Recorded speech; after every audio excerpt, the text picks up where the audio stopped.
올 3분기 최하위 계층의 소득이 22% 급감했습니다. 저소득층 소득은 계속 줄고 고소득층 소득은 갈수록 늘어나 빈부격차가 11년 만에 최악의 수준으로 벌어졌습니다. 청와대는 앞게 받아들이고 있다면서도 소득주도 성장 정책은 그대로 추진하겠다고 밝혔습니다. 노동계와 경영계, 정부의 대화 창구인 경제사회노동위원회가 민주노총 불참 속에 출범했습니다. 대화와 타협, 양보와 고통 분담을 문 대통령은 탄력 근로자 확대 처리 연기를 시사했습니다. 지난해 판문점을 통해 귀순한 북한 병사 오청성 씨가 자신에게 충격을 가한 북한군 4명 모두 잘 아는 동료라고 밝혔습니다. 한 울타리 안에서 사니까 얼굴은 다 맞대고 살죠. TV조선과의 단독 인터뷰 뒷이야기를 전합니다. 시간 강사의 처우를 개선하는 법 개정을 앞두고 대학들이 시간 강사 채용 자체를 줄이려는 움직임을 보이고 있습니다. 우리는 반대한다. 강사들과 학생들은 법 취지를 무력화한다며 반발하고 있습니다. 펜션 운영업주가 고교림 나무를 마음대로 베고 펜션 편의시설을 만들었습니다. 지난 8년 동안 축구장 2개 면적이 넘는 산림을 훼손했는데 벌금만 내면 되는 허술한 법을 이용했습니다.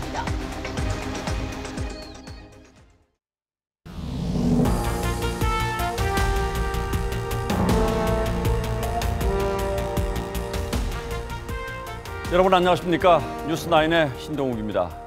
오늘 뉴스9은 오늘 나온 정부의 3분기 소득 통계부터 전하겠습니다. 그 결과가 매우 의미심장하고 한편으론 충격적이라고밖에는 할 수 없기 때문입니다. 전체에서 가장 소득이 낮은 하위 20%의 소득이 무려 작년보다 22%나 줄었습니다. 작년에 100만 원을 벌었다면 올해는 78만 원밖에 못 벌었다는 뜻인데 이런 감소폭은 역대 최대폭이라고 합니다. 무엇보다 정부가 소득주도 성장의 총력전을 펼쳤는데 왜 이런 결과가 나왔는지 지금부터 하나하나 따져보도록 하겠습니다. 먼저 송병철 기자가 보도합니다. 마트 계산원인 이모 씨는 지난 8월 월급을 받고 깜짝 놀랐습니다. 2분기인 6월보다 3만 원 줄어 116만 원만 입금됐기 때문입니다.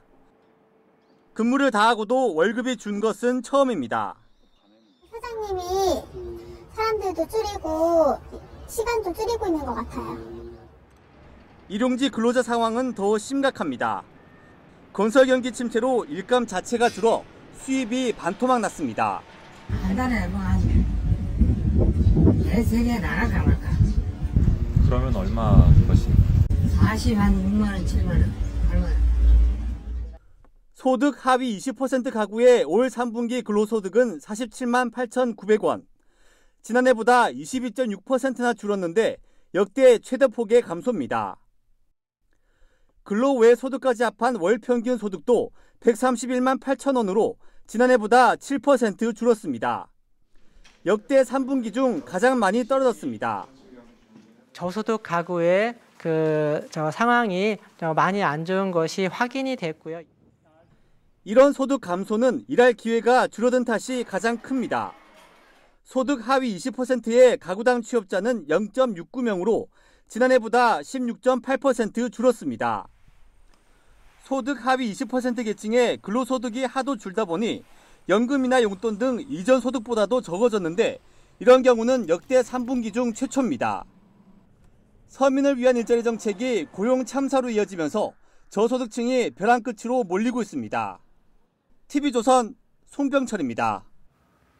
이렇게 저소득층의 근로소득이 급감하면서 부자와 가난한 사람의 소득 격차도 11년 만에 최악의 수준으로 벌어졌습니다. 연금의 최저임금 인상 그리고 정부가 재정 확대를 통해서 저소득층의 소득을 늘려주기 위해서 안간힘을 썼다고 하는데 왜 이런 결과가 나왔을까요? 이어서 임유진 기자가 보도합니다. 하위 70% 소득 고령자에 매달 지급되는 기초연금은 9월부터 5만 원이 올랐습니다. 하지만 수급자들은 소득 증가를 체감하지 못합니다. 기초연금 타고서는 안깨 주고 뭐 핸드폰 주고 뭐 하고 그러면 뭐 쓸 걸라 뭐 있어요? 없어요? 9월부터는 매달 10만 원씩 아동수당도 신설됐지만 무자녀 극빈층과 고령층에겐 남 얘기에 불과합니다. 2조 9천억 청년 일자리 추경 예산, 3조 일자리 안정자금, 1조 2천억 근로장려금 등 구멍난 저소득층 근로소득을 세금으로 메워봐도 양극화는 심해졌습니다. 반면 소득 최상위 20% 가구의 소득은 작년보다 8.8% 늘어났습니다. 이러다 보니 소득 하위 20%와 상위 20% 계층 사이의 소득 격차는 5.52배로 치솟았습니다. 2007년 3분기 이후 최악의 빈부격차입니다. 이런 불평등 완화를 위해 정부는 세금을 투입하고 있는데 이게 다시 부담으로 돌아오기도 합니다. 세금과 사회보험, 이자 비용 등을 포함하는 3분기 비소비 지출은 지난해 대비 23% 이상 급등하며 2003년 통계 작성 이래 처음으로 100만 원 선을 넘어섰습니다. 소득은 줄어드는데 고정 지출은 늘어나면서 쓸 돈이 말라버리는 악순환이 벌어지는 겁니다. 세금 주도 성장으로는 분명한 한계가 있고 역효과가 크니까 일자리를 늘리는 정책 쪽으로 정책 전환을 해야 됩니다. 소득 주도 성장이 또다시 처참한 성적표를 받아들면서 현 정부 경제팀의 어깨가 더욱 무거워지고 있습니다. TV조선 임유진입니다. 이런 결과에 대해서 청와대 대변인은 아프게 받아들이고 있다고 했습니다. 야당은 정부의 경제정책 기조가 없는 사람이 더 가난해지는 정책이라고 비판했지만 청와대는 소득주도 성장 정책 기조는 변함없이 추진해 나가겠다고 거듭 강조했습니다. 연말쯤이면 정책의 효과가 나타날 것이라고 정부는 말해왔는데 아직도 시간이 부족하다는 뜻으로 들립니다. 윤태윤 기자입니다.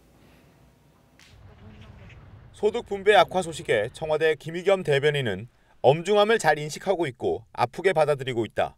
최대한 신속하게 성과를 낼 수 있도록 최선을 다해 가겠다고 말했습니다. 다만 김 대변인은 소득 주도 성장 정책 기조를 변함없이 추진하겠다고 말했습니다. 야당은 고용 참사에 이은 분배 참사라며 정책 전환을 요구했습니다. 양극화는 더욱더 심화되고 있습니다. 이는 문재인 정부가 실패한 경제정책을 계속 고집하고 있기 때문입니다. 소득 주도 성장이 오히려 빈부격차를 더욱더 확대하고 있다며 소득 주도 성장의 허구성도 꼬집었습니다. 없는 사람은 더 가난해지고 있는 사람은 더 부자가 되는 현실이 벌어지고 있는 것인지 국민들의 의문은 가득하기만 합니다. 야당은 올바른 경제정책 기조로 가고 있다고 자신 있게 말씀드릴 수 있다는 문재인 대통령의 현실과 동떨어진 인식이 걱정스럽다고 말했습니다. TV조선 윤태윤입니다. 경제 성적표가 갈수록 악화되고 있는데 문재인 대통령이 여야 합의를 통해서 당초 올 연말까지 처리하기로 했던 탄력 근로제 확대 시한을 좀 늦췄으면 좋겠다는 뜻을 내비쳤습니다. 노동계의 반발을 의식한 발언으로 보이는데 문제는 이렇게 되면 주 52시간 근무제 처벌을 올 연말까지 유예해 주기로 한 방침과 혼란이 생길 가능성이 있습니다. 신정훈 기자입니다. 경제사회노동위원회 출범식에 참석한 문재인 대통령은 민주노총의 불참이 아쉽다고 했습니다. 민주노총이 빠른 시일 내에 참여해 주길 희망합니다. 이례적으로 길었던 10여 분간의 모두 발언에선 대화와 양보, 고통 분담을 여러 차례 강조했습니다. 자기의 요구를 관철하기 위해 투쟁하는 게 아니라 대화와 타협, 양보와 고통 분담을 통해 합리적인 대안을 찾아야 합니다. 문 대통령은 민노총과 한노총 모두 반대하는 탄력 근로제 확대를 위해 연말이라고 여야와 합의했던 시한을 연장할 가능성을 내비쳤습니다. 문 대통령은 경사노위가 논의한다면 장시간 노동의 부작용과 임금 보전 장치를 마련할 수 있다며 국회에 시간을 더 달라고 부탁하겠다고 했습니다. 국회도 기다려줄 것이라고 덧붙였습니다. 그런 어떤 논의라는 게 그렇게 하루 이틀 사이에 금방 되지는 않습니다. 그래서 제가 볼 땐 적어도 한 2달 정도는 시간을 주지 않아야 줘야 될 것 같고, 그래서 한 1월 말까지는 주 52시간 근무제의 처벌 유예 기간은 연말로 끝나기 때문에 탄력 근로제 논의가 길어질 경우 기업 혼란이 커질 전망입니다. TV조선 신정훈입니다. 택시기사 4만여 명이 국회 앞에 모여서 대규모 시위를 벌였습니다. 카카오 택시의 카풀 서비스가 택시업계 종사자들의 생존권을 위협하고 있다며 국회가 전면 금지 법안을 조속히 통과시켜 달라고 주장했습니다. 장윤정 기자가 취재했습니다. 택시기사 4만여 명이 국회 앞에 모였습니다.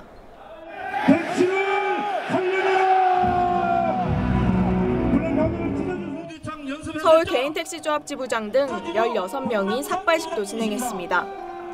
카풀 서비스를 출시한 카카오 모빌리티를 비판하며 카카오 택시 어플리케이션을 지우는 퍼포먼스도 벌입니다. 쓰레기통으로 확 버립니다. 카카오 콜에버리 안 해도 먹고 삽니다. 맞습니까? 택시단체들은 국회 앞 8차선 도로를 막아 집회를 열고 카풀 영업 금지법 통과를 촉구했습니다. 현행 여객자동차 운수법에는 사업용이 아닌 자동차의 유상운송을 금지하고 있지만 출퇴근 때 승용차를 함께 타는 것을 예외 조항으로 두고 있습니다. 이들은 카풀을 불법으로 규정하면서도 특정 시간대 카풀 영업을 허용하는 건 앞뒤가 맞지 않는다고 주장했습니다. 국회가 상업적 카풀 외입을 금지하는 법 개정을 즉각 처리할 것을 강력히 촉구한다. 오늘 국회 국토교통위원회에는 카풀을 금지하는 법안이 상정됐습니다. 일부 의원들은 집회 현장을 찾아 법안 처리를 약속하기도 했습니다. TV조선 장윤정입니다. 그동안 대학 시간 강사들의 열악한 처우가 사회 문제가 되어왔고 이를 시정하기 위한 법안이 발의돼 국회 상임위를 통과했습니다. 이 법이 본회의를 통과하면 내년 8월부터 시간 강사들의 처우와 고용 안정성은 높아지는데 문제는 대학들이 재정 부담을 우려해서 벌써부터 강사 줄이기에 나섰다는 겁니다. 법의 취지는 좋습니다만 결과적으로 강사들의 생존권을 위협하는 역설이 빚어지고 있는데 오늘 이런 현실을 비판하는 집회가 열렸습니다. 이유진 기자가 다녀왔습니다. 오늘 낮 고려대학교. 대학의 시간 강사 구조 조정 움직임을 규탄하기 위해 학부생과 대학원생, 강사들이 모였습니다. 구조조정 반대한다. 최근 대학 측이 시간 강사 채용을 줄이기 위해 강의 통폐합 등의 내용이 담긴 대외비 문건을 작성해 논의한 사실이 알려지자 반발하고 나선 겁니다. 이들은 총장실도 항의 방문했습니다. 하지만 절대로 팔면 안 되는 게 있죠. 교육은 팔면 안 됩니다. 아니요. 논의하고 있는 과정입니다. 시간 강사에게 교원 지위를 부여하고 최소 1년 이상 임용을 보장하는 것을 골자로 하는 고등교육법 개정안. 이른바 시간강사법 시행을 앞두고 시간 강사의 고용을 줄이려는 움직임이 여러 대학으로 확대되고 있습니다. 연세대는 선택 교양 과목 3분의 2 폐지를 논의하고 있고 한양대는 일부 시간 강사에게 재계약을 할 수 없다고 통보했습니다. 대학에서 좀 가장 쉽고 약한 사람들을 먼저 선제적으로 이제 타격을 하는 게 아닌가 그렇게 보여집니다. 대학들은 정부 재정 지원이 없으면 시간 강사를 줄일 수밖에 없다는 입장입니다. 어느 대학이나 몇십억 이상 추가 지출되는 것은 상당히 더 부담스러운 건 사실이에요. 시간 강사법은 국회 법사위와 본회의 통과를 앞두고 있습니다. TV조선 이유진입니다. 청와대가 북한이 제안한 남북 동서의 국제 항공로 신설 방안을 적극 검토하기로 했습니다. 남북의 하늘길이 열린다는 뜻인데 문제는 이 경우에 미국의 제재에 저촉된다는 점입니다. 백대호 기자가 보도합니다. 청와대는 국가안전보장회의 NSC 상임위원회를 열어 남북 항공로 신설 검토를 결정했습니다. NSC 상임위원들은 남북 간 국제 항공로 신설이 모든 항공사와 승객에게 실질적 편의를 가져오고 한반도 하늘길의 평화적 이용을 가능하게 해 적극 검토하기로 의견을 모았습니다. 북한은 앞서 지난 16일 항공 실무회담을 하면서 항공로 개발을 제안했지만 우리 측은 즉답을 피했습니다. 북한이 제안한 항공로가 신설되면 우리 비행기가 유럽이나 북미 지역으로 갈 때 중국이나 일본 쪽으로 우회하지 않아도 되는 만큼 비행거리와 시간이 짧아집니다. 대신 북측 영공 통과 대가로 회당 80만 원씩을 지불해야 하는데 대북 송금을 금지한 미국의 제재에 저촉됩니다. 청와대 관계자는 아직 검토 단계라 미국 등 관계국과 국제 항공로 신설 문제를 사전에 논의한 바는 없다고 했습니다.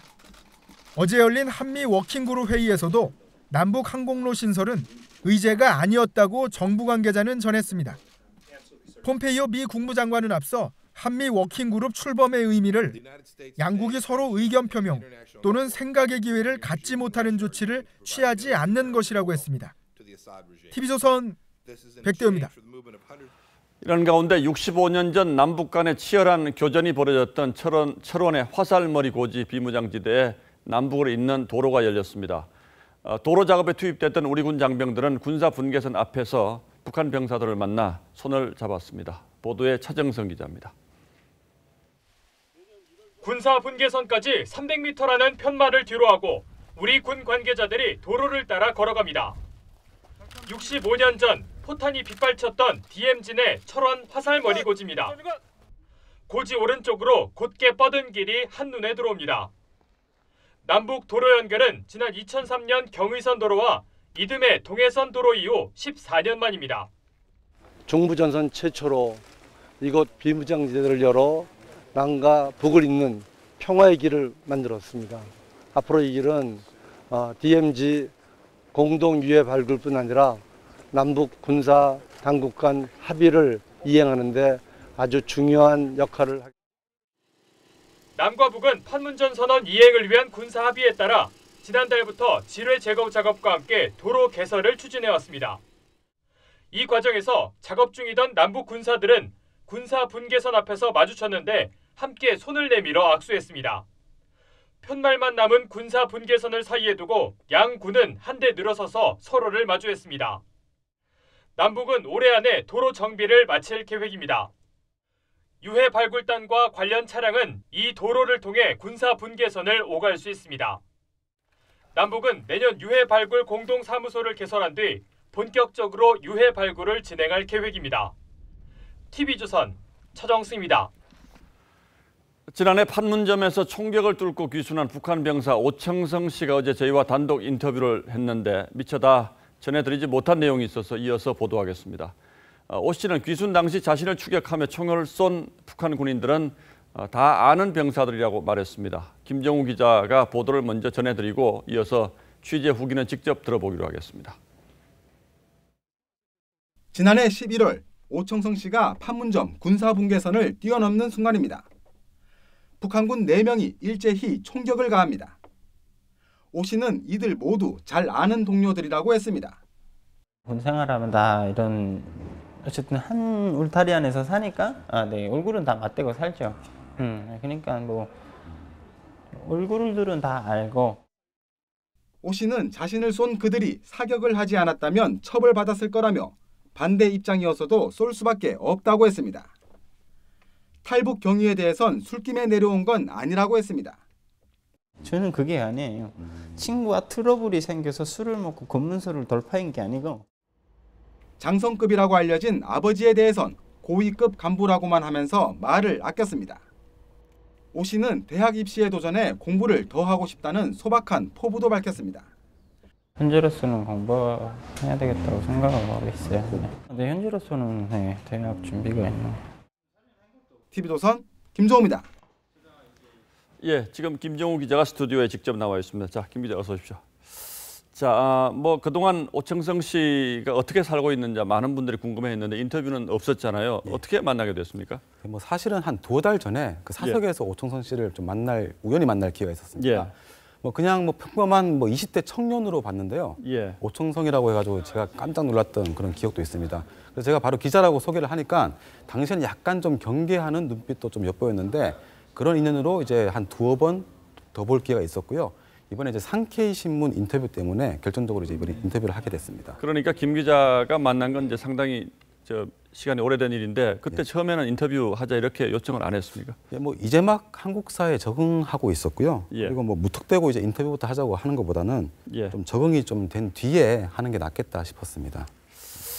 예, 그런데 판문점을 넘어오면서 이제 총에 맞아서 큰 수술을 받지 않았습니까? 건강에는 뭐 지금은 문제가 없습니까? 사실은 저도 솔직히 수술 후에 얼마나 좀 아물었는지 눈으로 좀 직접 확인해 보고 싶었는데요. 예. 뭐 그러지는 못했습니다. 그런데 이제 오청성 씨 말로는 건강이 예전 같지는 않지만 좀 전체적으로는 이제 큰 문제가 없다 이렇게 얘기를 했고요. 제가 보기에도 행동이 크게 불편해 보이지는 않았습니다. 예. 그리고 어제도 그렇고 또 상케이신문 인터뷰에서도 말투가 좀 화제가 되지 않았습니까? 예. 상당히 북한 말투하고는 좀 달라 보였는데 원래 그렇습니까? 아니면 여기 와서 그렇게 변한 겁니까? 일단 고향이 예. 개성입니다. 아. 한국하고 굉장히 가깝고요. 그렇죠. 그리고 이제 한국에서도 생활한 지도 벌써 1년이 된 데다가 원래 사투리도 이제 심하지 않은데 말투 좀 바뀐 이유도 있는 것 같습니다. 자, 그런데 탈북 당시에 뭐 술을 마셨다. 그러니까 술김에 넘어왔다. 이런 얘기도 있었는데 이것도 좀 물어봤습니까? 예, 그거는 이제 본인이 이제 단호하게 얘기를 했는데 그날 술을 마시긴 했는데 탈북 시점과는 꽤 멀어서 당시 취한 상태는 아니었다 이렇게 얘기를 했고요. 그런데 이제 실제로 북한에서는 술을 좀 뭐 즐겨 마신 걸로 알고 있기 때문에 그래서 제가 우리도 언제 한번 한잔 합시다라고 얘기를 했더니 요새는 이제 몸이 안 좋아서 술을 마시지는 않는다고 했습니다. 그게 맞는 게 장기가 다 드러날 정도로 큰 수술을 겪었으니까 당연히 술을 즐겨 마실 상황은 아니라고 봅니다. 예, 지금도 뭐 건강은 조심해야 되는 그런 상태로 보인다. 저도 어제 뭐 잠시 보긴 했습니다만 상당히 키도 크고 또 인물도 또 훤칠하게 잘생겨서 좀 인상적이었는데 아무래도 좀 아직 얼굴을 밝히는 건 좀 부담스러웠던 모양이죠? 네, 그렇습니다. 아직은 이제 보통 사람들과 섞여서 한국 사회에 적응하고 이제 뿌리 내리는 게 더 급하다고 생각을 하는 것 같습니다. 또 지금 자유를 만끽하고 있는데 방송에서 얼굴을 이제 다 드러내고 내가 오청성이다 이렇게 얘기를 하면 여러모로 불편한 게 많을 겁니다. 행동이 어렵겠죠. 기자로서도 좀 궁금한 게 아주 많았지만 우선 빨리 적응하고 싶다는 오청성 씨의 이제 소망을 들어주고 싶은 마음도 있었고요. 언젠가 때가 되면 그 방송에서도 꼭 한번 직접 나오기로 했습니다. 혹시 마지막 질문입니다만은 지금의 남북 상황 뭐 이런 것 때문에 좀 노출을 피하는 뭐 이런 분위기는 없습니까? 예, 그런 거는 전혀 없었고요. 제가 여러 가지 질문했는데 그 부분은 약간 답을 꺼렸습니다. 예, 알겠습니다. 김정우 기자 수고했습니다.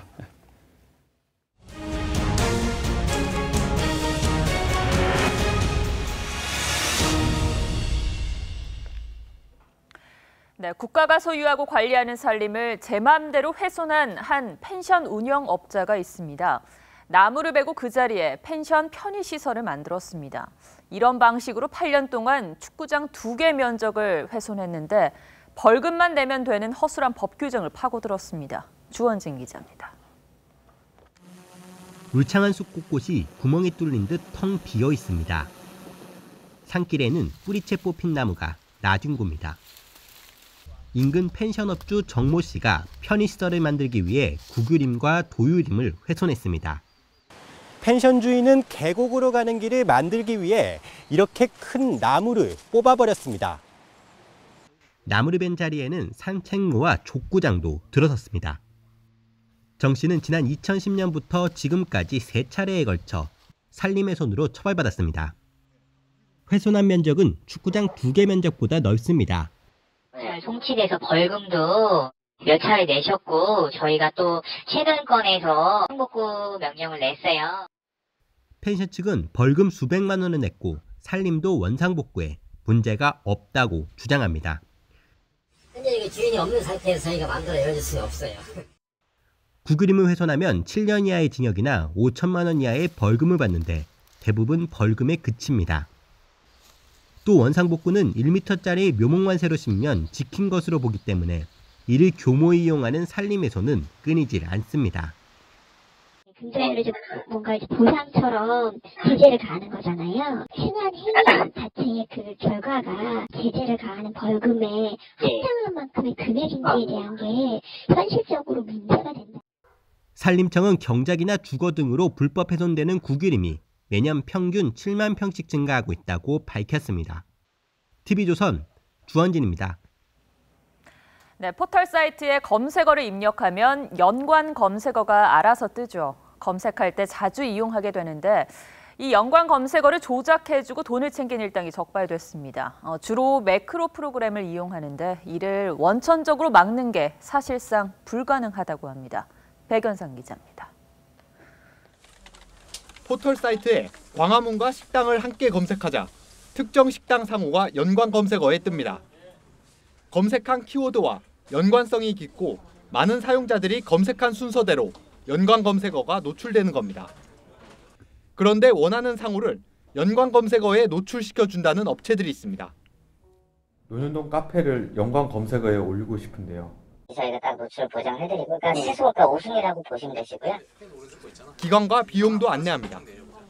평균 3일에서 좀 길면 일주일 정도라고 생각하시면 되고요. 비용 자체도 한 3개월에 저희가 30 정도. 이처럼 비용만 지불하면 의뢰자가 요청한 특정 키워드를 주요 포털 사이트 연관 검색어에 올려준다고 설명합니다. 서울 동부지검은 올 1월부터 9월까지 특정 업체 상호 만여 개를 연관 검색어로 올려주고 8억 원을 받는 등 포털 사이트 업무방해 혐의로 41살 A씨 등 3명을 구속 기소했습니다. 이들은 동일 작업 반복 프로그램 매크로를 이용해 480만여 건을 인터넷 사용자들이 검색한 것처럼 속였습니다. 어떤 특정 지역을 검색할 경우에 그 지역에서 어떤 특정 업체의 상호가 뜨게 이런 패턴이 좀 많았습니다. 연관 검색어 조작이 빈번하지만 포털 업체들은 매크로 원천 차단은 불가능하다는 입장입니다. TV조선 백연상입니다. 교회 신도 여러 명을 성폭행한 혐의로 재판에 넘겨진 이재록 목사에게 징역 15년 중형이 내려졌습니다. 신도들의 믿음을 범행에 악용했다고 판단했습니다. 교회 측은 즉각 항소의 뜻을 밝혔습니다. 한송원 기자입니다. 신도 8명을 상대로 무려 42차례 성폭력 범행을 저지른 혐의로 재판에 넘겨진 이재록 만민중앙 성결교회 목사. 재판부는 이 가운데 범행으로 특정하기 힘든 9건을 뺀 나머지를 유죄로 보고 징역 15년을 선고했습니다. 재판부는 피고인의 말에 복종하면 천국 갈 것처럼 믿게 해 거부하지 못하는 피해자들의 처지를 악용했다고 꼬집었습니다. 그러면서 피해자들은 가장 행복하게 기억되어야 할 20대가 평생 후회스럽고 지우고 싶은 시간이 된 것을 고통스러워한다며 엄한 처벌이 불가피하다고 했습니다. 피해자들이 의심하는 것조차 죄라고 여겨 이 목사의 범행을 거부할 생각조차 단념했을 것이라고도 했습니다. 앞서 검찰은 이 목사가 신도들을 성적으로 유린했다며 징역 20년을 구형한 바 있습니다. 이 목사 측은 즉각 항소의 뜻을 밝혔고 피해자 측 역시 새로운 증거로 더 무거운 형을 받도록 하겠다고 응수했습니다. 증명 부분에 대해서는 앞으로 추가적인 증거를 통해서 항소심에서 공판검사님이 구형하셨던 20년이 선고되도록. 재판부는 특히 이 목사 측이 피해자들의 회계 편지 속 사생활까지 변론에 이용했다고 양형 이유를 밝혔습니다. TV조선 한송원입니다. 민주노총 총파업이 열렸던 어제 경북 김천시청 앞에서 노조원이 공무원을 폭행하는 일이 벌어졌습니다. 공무원이 청사에 들어가려는 걸 저지하니 뺨을 때린 겁니다. 정민진 기자입니다. 붉은색 조끼를 입은 남성이 다가옵니다. 공무원과 실랑이를 벌이더니 뺨을 때립니다. 경찰이 말려보지만 남성은 공무원을 또 때립니다. 어제 오후 5시 5분쯤 경북 김천시청 앞에서 민노총 조합원 58살 유모 씨가 김천시 공무원 37살 김모 씨를 폭행했습니다. 화장실도 못 쓰게 하나 하면서 욕설이 나왔습니다. 그런 와중에 바로 주먹이 날아와가지고 김천시가 화장실 사용을 통지한 것은 지난달 30일에도 민노총 조합원이 화장실을 이용한다며 시청에 들어와 시장실을 점거했기 때문입니다. 김천시와 민노총은 통합관제센터 기간제 근로자 정규직 전환 문제를 두고 지난 8월부터 갈등을 빚고 있습니다. 김천시는 점거 사태를 우려해 집회 전날 민주노총에 간이 화장실을 이용해달라는 공문을 보냈습니다. 김천시는 폭행 사태까지 발생하자 공무집행 방해 등의 혐의로 민노총 경북지부를 고소했습니다. 공무원에게 가한 폭력 등 도를 넘어선 민노총의 집단 행동을 강력히 규탄하면서 민노총은 오늘 성명을 내고 피해 공무원에 대한 사과와 함께 재발 방지를 약속했습니다. 경찰은 참고인 조사를 마친 뒤 유 씨를 입건할 계획입니다. TV조선 정민진입니다.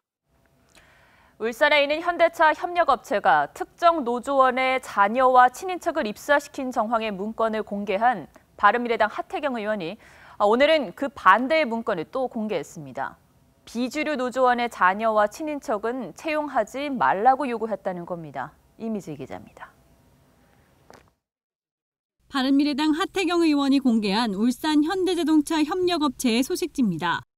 지난 6월 5일 작성된 이 문건에는 노조가 이 사람은 뽑지 말라는 리스트를 작성해 강요하고 있다며 조합의 과도한 인사권 개입에 항의하는 내용이 담겨 있습니다. 노조가 지목한 채용 블랙리스트 100여 명은 비주류 노조원 72명과 과거 자녀와 친인척 입사로 혜택을 받은 29명이라고 하 의원은 설명했습니다. 쉽게 말하면 노조 왕당파 직원들이 추천하는 사람들만 뽑고 비주류지, 그러니까 비왕당파, 뭐 요즘으로 치면 비문, 뭐 그런 거죠.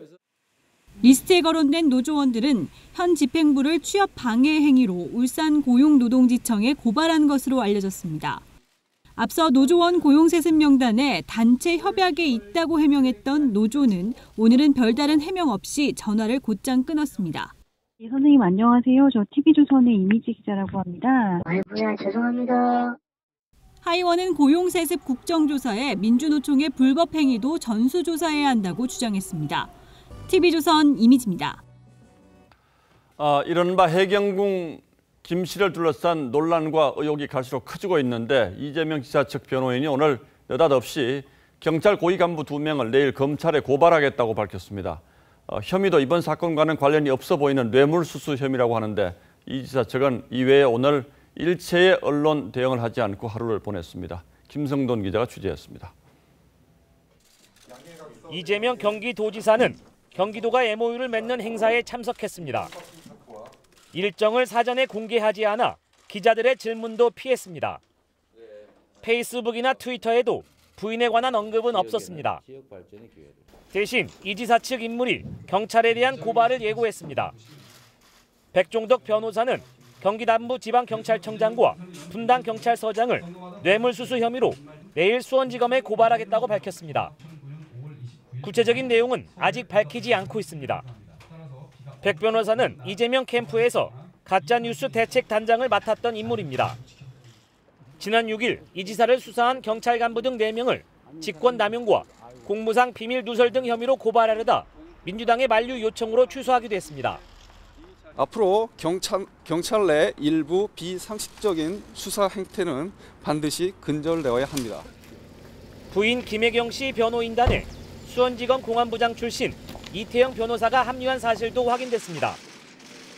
이 변호사는 올해 7월 의정부지검 차장검사를 끝으로 개업했습니다. 이 변호사는 2010년 수원지검 공안부장 시절 김상곤 당시 경기도 교육감을 기소했던 인물이어서 영입 배경에 관심이 쏠리고 있습니다. TV조선 김승돈입니다. 이처럼 이재명 지사를 둘러싼 여러 의혹에 대해서 이 지사 측은 지금까지 부인으로 일관하고 있습니다만 이미 정치적으로는 적지 않은 타격을 입었다고 봐야 할 것 같습니다. 앞으로 이재명 지사의 정치적 운명이 어떻게 될 것인가 강동원 기자와 따져보겠습니다. 자, 강 기자 먼저 이재명 지사가 문제의 트위터 계정 주인이 아내의 것이 아니라는 것을 입증하는 증거를 찾았다 이렇게 SNS에 올렸는데 이게 거짓이다 또 아니다 이렇게 논란이 일고 있다면서요? 예, 맞습니다. 이재명 지사가 이 증거로 내민 사진은요, 바로 이 2장입니다. 이 해경궁 김 씨가 트위터를 한 시간 그리고 이 부인 김혜경 씨가 이 가족들과 식사를 했던 시간이 겹치기 때문에 동일인일 수가 없다는 거죠. 그런데 이에 대해서 김혜경 씨를 고발한 이정열 변호사가 이 지사의 말은 모두 거짓 해명이라고 주장한 겁니다. 예, 이 지사의 설명도 뭐 그럴듯해 보이는데 뭐가 거짓이라는 거죠? 그러니까 여기 보시면요, 이 해경궁 김 씨가 한 트윗에는 이 영어로 표시가 돼 있죠. 이 영어로 표시가 돼 있는 것이 이 트윗이 아카이브 상태, 즉 PC에 저장하기 위한 트위터 기능으로 저장됐는데, 자, 이렇게 하면 미국 시간으로 표시된다는 것이 이 변호사의 주장입니다. 그런데 저희가 트위터에 확인을 해본 결과 PC의 시간 설정이 어떻게 돼 있느냐에 따라서 영향이 있을 수 있다. 이런 답변이 왔습니다. 그러니까 아카이브 상태로 보관된다고 해서 이 무조건 미국 시간이 설정되는 것이 아니라 사용자가 설정하는 시간대로 표시가 될 가능성도 있다는 이야기입니다. 예, 그럼 뭐 이 부분은 누구 말이 맞는지 아직은 애매하다 이렇게 볼 수밖에 없겠군요.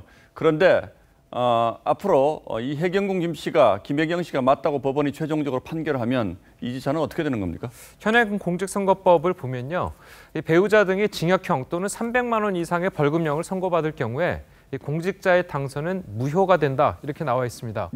하지만 이번 경우는 여기에 해당이 되지는 않습니다. 이 법은 이 사람을 매수하거나 이 정치 자금을 부정수수하는 경우로 특정돼 있을 뿐인데요. 그래서 이 허위사설 공표로 인한 공직선거법 위반은 해당되지 않습니다. 하지만 다른 의견도 존재합니다. 이 하태경 바른미래당 의원은 경찰 발표가 사실이라면 배우자의 허위 사실도 사실이지만 이 이재명 지사 본인이 이 선거 기간 중에 줄곧 거짓말을 한 셈이 된다면서, 자, 이것은 공직선거법상 허위 사실 공표에 해당하고 당선 무효가 될 수 있다 이렇게 주장했습니다. 그래서 하 의원은 오늘 이 지사를 공직선거법 위반 혐의로 검찰에 고발했습니다.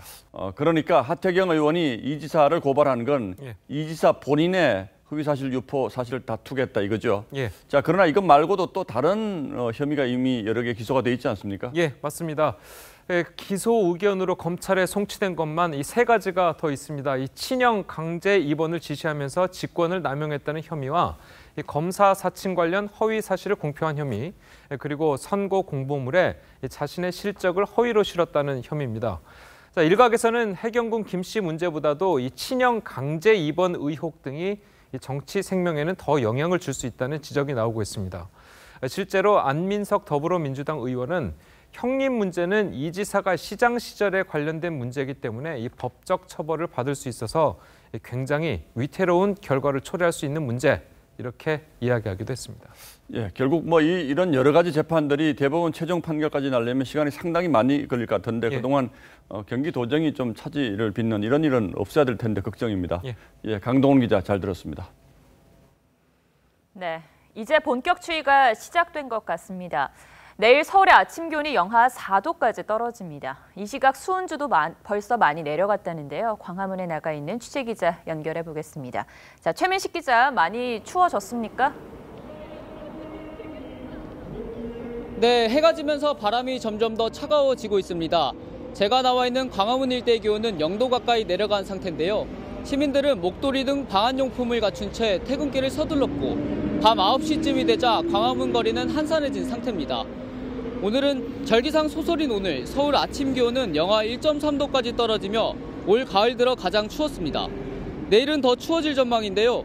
기상청에 의하면 내일 서울의 아침 기온은 영하 4도까지 떨어질 것으로 예상됩니다. 수원도 영하 4도, 동두천 영하 6도, 춘천 영월 영하 7도, 파주 영하 8도, 철원 대관령 영하 9도까지 수은주가 내려갈 것으로 보입니다. 찬바람이 강해 실제 몸이 느끼는 추위는 더 심할 것으로 보입니다. 서해상 고기압의 영향으로 전국이 대체로 맑고 미세먼지 상태도 나쁘지 않을 것으로 보입니다. 이번 추위는 주말인 모레까지 이어질 예정인데 주말 중부지방에는 비나 눈이 내릴 가능성도 있습니다. 다음 주에는 평년 기온을 회복해 예년 늦가을 날씨가 이어지겠습니다. 지금까지 광화문에서 TV조선 최민식입니다. 네, 이렇게 차가워지는 공기에 퇴근길 발걸음을 재촉하셨을 텐데 오늘 분당선을 이용해서 퇴근하던 시민들은 혼란과 혼잡을 겪었습니다.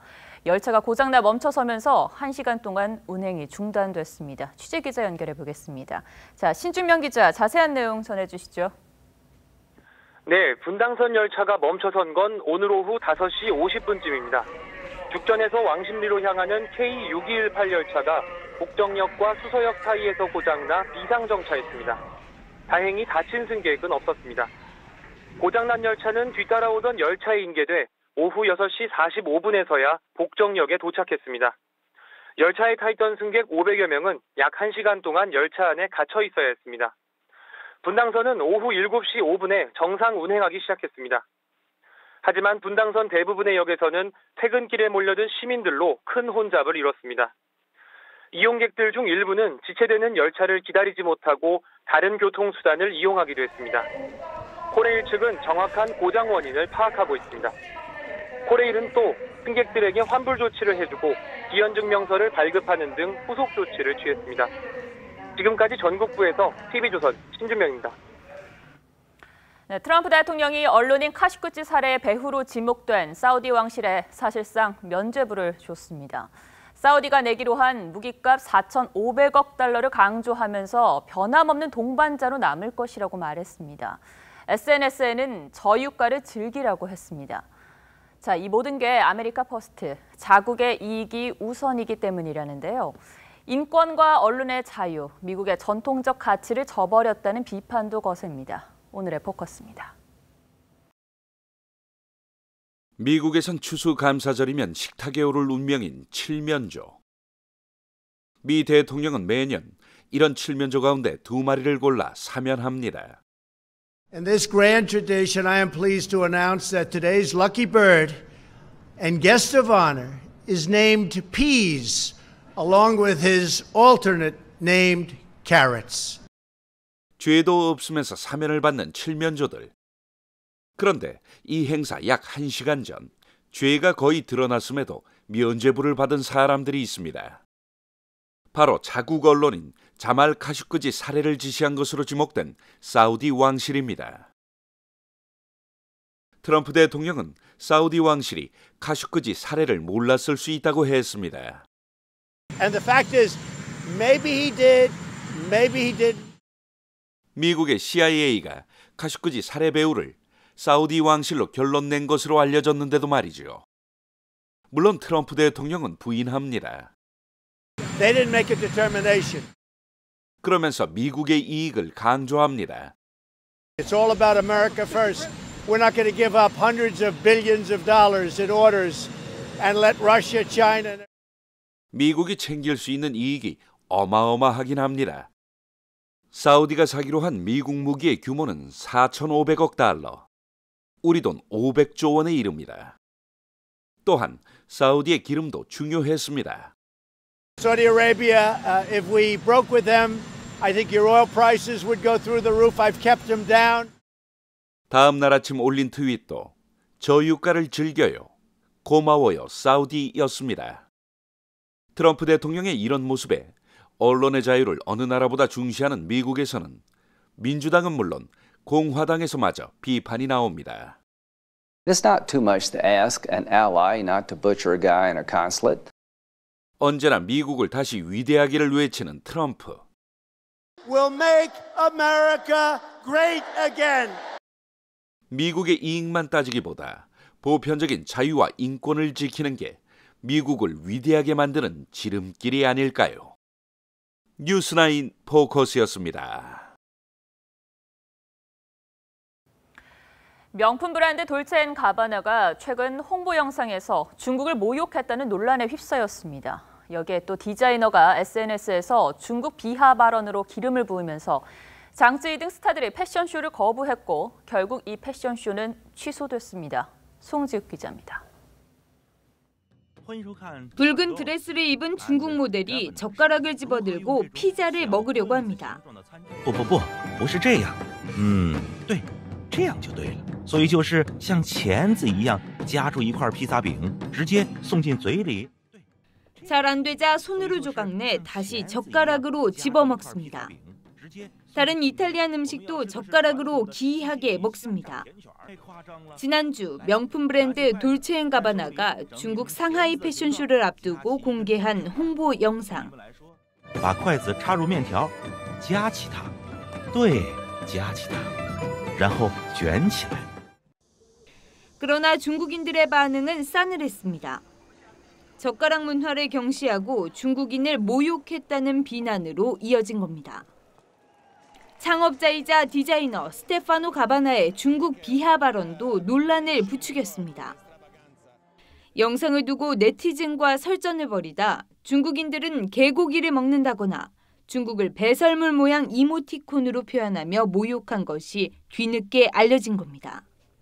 장쯔이, 리빙빙, 황샤오밍 등 중국 스타들이 줄줄이 패션쇼 보이콧을 선언했고 결국 패션쇼는 시작을 몇 시간 앞두고 취소됐습니다. 돌체앤가바나는 중국을 사랑한다며 진화에 나섰지만 중국 네티즌들은 인종차별이라며 불매운동까지 나서고 있습니다. TV조선 송지욱입니다. 골프계 최고 라이벌 타이거 우즈와 필 미켈슨이 1대1 대결을 펼칩니다. 두 거장이 맞붙는 만큼 대회도 아주 독특한데요. 이다솜 기자가 소개합니다. You don't have to take it at all, but I'm going to throw that out there. Hold on. So you think you can make birdie on the first hole? I know I'm going to make birdie on the first hole. Double it. 우승 상금 100억 원 독식에 첫 홀 버디 2억 원 내기까지 PGA 투어 123승을 합작한 두 라이벌의 역대급 맞대결에 전 세계 골프 팬들의 시선이 모아지고 있습니다. 두 선수의 상징과도 같은 구름 갤러리는 이번 대회에선 볼 수 없습니다. 관중이 없는 대신 선수와 캐디는 각자 마이크를 착용, TV 중계를 통해 생생한 경기 상황을 전달할 예정입니다. 하지만 우리 돈 22,000원의 돈을 결제해야 시청이 가능해 10년 전에 열렸어야 가치 있는 대회라며 노장유대 맞붙은 우즈와 미켈슨을 비아냥거리는 목소리도 나옵니다. 홀매치 플레이 방식으로 펼쳐져 18홀 이전에 승부가 갈릴 수도 있습니다. 한편 이 흥미로운 대결에 가장 신이 난 건 베팅 업체들입니다. 단순 승부 예측부터 우즈의 붉은 셔츠 착용 여부, 골프강 도널드 트럼프 미 대통령의 방문 예측까지 내용도 아주 다양합니다. 대회가 이틀 앞으로 다가온 가운데 1997년 이후 우즈와 미켈슨의 조별 라운드 상대 전적은 18승 4무 15패로 우즈가 다소 앞섭니다. TV조선 이다솜입니다.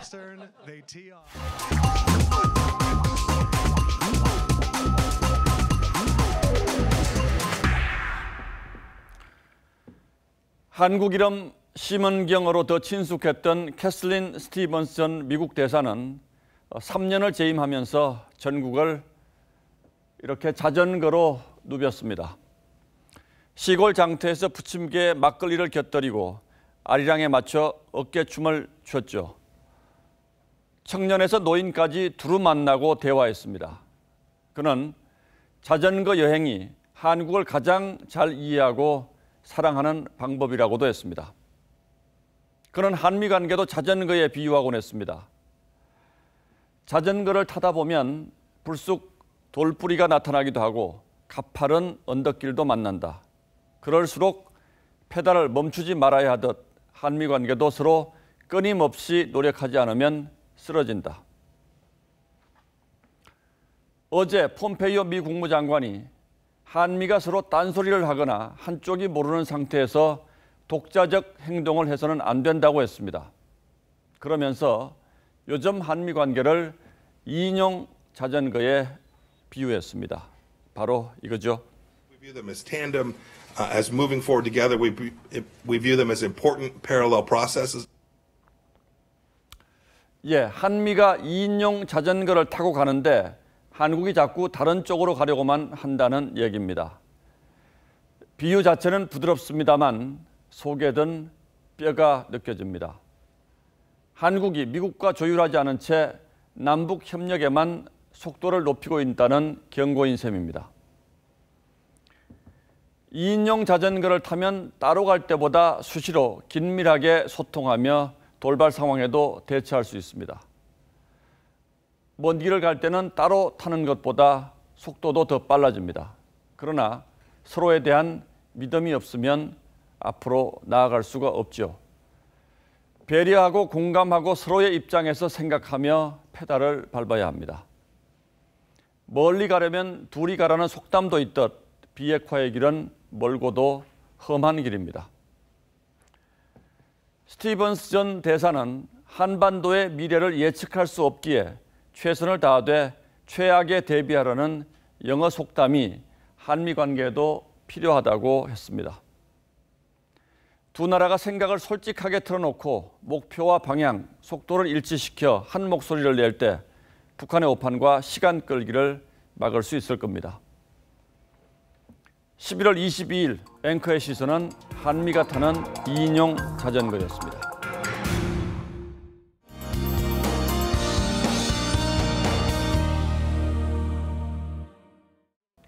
첫눈이 온다는 절기소설인 오늘 눈 대신 첫 영하권 추위가 찾아왔습니다. 오늘 아침 강화문 출근길 한 시민의 모습인데요. 이렇게 두툼한 패딩이 필수인 날씨였죠. 내일도 옷차림 든든하게 하셔야겠습니다. 서울이 영하 4도, 대관령이 영하 9도까지 떨어지는데요. 오늘보다는 기온이 1, 2도 정도 더 낮은 겁니다. 이 남부지방도 내일 찬바람 때문에 체감 기온은 영하권을 보이겠습니다. 낮 최고 기온도 6도 내외로 오늘보다 조금 낮겠는데요. 서울이 6도, 광주 10도, 또 울산이 9도 예상되고 있습니다. 하늘은 맑겠고요. 미세먼지 보통 수준 예상되는데요. 강풍이 불기 때문에 안전사고 주의하셔야겠습니다. 주말 날씨 미리 살펴보면 토요일 낮까지 전국에 비나 눈이 옵니다. 추위는 좀 풀리겠는데요. 이후에는 건조한 날씨가 쭉 이어지겠고 다음 주에는 영하권 추위는 없을 것으로 전망됩니다. 날씨였습니다. 예, 목요일 뉴스9은 여기서 모두 마치겠습니다. 시청해 주셔서 고맙습니다.